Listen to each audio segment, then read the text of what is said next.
Hayao Miyazaki's masterpiece, Howl's Moving Castle, serves as a brilliant piece of commentary on the Iraq War. Yeah, I know, Ghibli films are intense. Miyazaki detested the conflict, and because of the US's involvement, he even refused to attend the Oscars and accept his award for Spirited Away. In the film, Howl, the titular wizard, is perpetually on the run from his own kingdom, who want his help fighting an unnamed enemy. In the book the film is based on, Howl's reason for not fighting is much different. He's simply too cowardly and too much of a ladies' man to bother. But Miyazaki changed his motivation to a more general hatred of war to better reflect his overall message, one that's been at the center of his entire filmography. War is stupid. So, right from the first couple of scenes, we can see Miyazaki's disdain for the military, as two soldiers creep all over our main protagonist, Sophie. They seem just seconds away from becoming real threats to her safety until Howl, our anti-war hero, swoops in and saves her. We're about 2 minutes in, and the film has already challenged the gentlemanly persona that is pushed about soldiers in general. These guys don't seem like heroes. Even the parade meant to send the soldiers off to war is made to be deliberately off-putting. The music is too loud, the instruments too harsh, and Sophie seems to want no part of it, making it seem less like a joyful celebration and more like a bad flash mob. And this is all hammered home when we later see that same ship return, badly destroyed by the war with no passengers in sight. It plays with the romanticization of war, very much the charge of the Light Brigade, which, for those who don't know, is a famous poem about a group of men who are sent off to war believing they're all going to be heroes, only to all die. It sends the message that war and fighting is not something to glorify, no matter how much society tries to tell us it is. This parade isn't something to be happy about, and the movie lets us know it.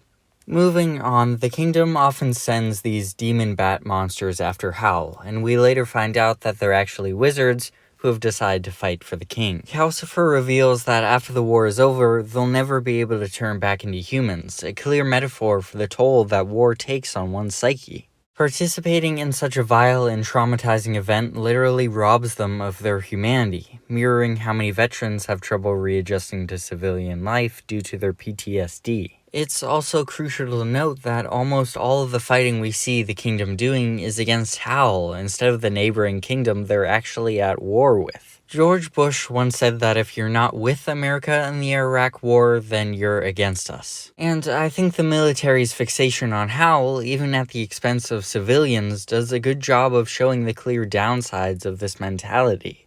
The Iraq War caused not only a massive amount of bloodshed and death, but also a good deal of infighting among citizens. Unfair criticism and violence was often turned on citizens like Howl, who simply didn't want to throw away their lives in a war they deemed to be morally wrong and pointless. And furthermore, it seriously harmed our relationship with our allies who we dragged along, as well as the confidence the citizens had in the government. Look, even when Howl eventually decides to stop running and fight, it's all to protect his loved ones from the army, not to fight for his kingdom. The war never stops being stupid, it's just that Howl realizes the value of protecting his family instead of letting war sour their lives even more. Howl survives the battle, but just barely, as he has almost completely turned into the bird monster he takes on during combat. Even someone with good intentions like Howl cannot help but be seriously scarred and risk losing his humanity completely. However, Sophie of course restores him to his human form with a true love's kiss, illustrating how love is often the cure to the horrors and trauma of war. A common criticism of the ending is that it feels too much like a fairy tale, with the prince of the opposing kingdom suddenly appearing and vowing to put an end to the war. And Madame Sullivan, upon hearing this, appears to have a change of heart as well. Major conflict that caused so much destruction and death put to an end just like that. And the thing is, that's the point. It's Miyazaki's fantasy of how a war should end even though he knows it won't. I mean, a true love's kiss actually ends the war, and what's more like a fairy tale than that? And it also shows again just how stupid war is in the first place if all it takes to end it is two people just deciding to be chill. Howl's Moving Castle is by no means Miyazaki's only film that touches on the idiocy of war. At this point, they're about as common as his beloved planes or pigs. Heck, I've made videos on their presence in The Wind Rises and Porco Rosso.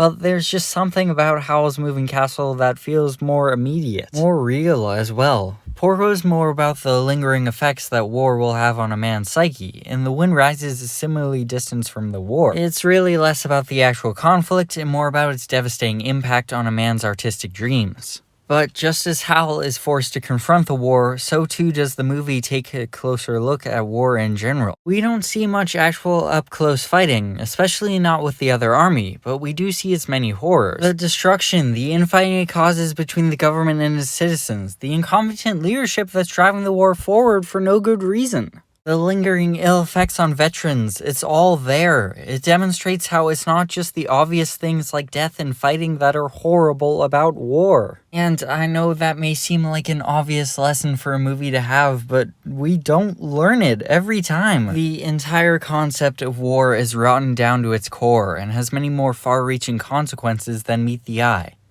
But maybe there's a hillside of flowers out there for all of us. Thank you.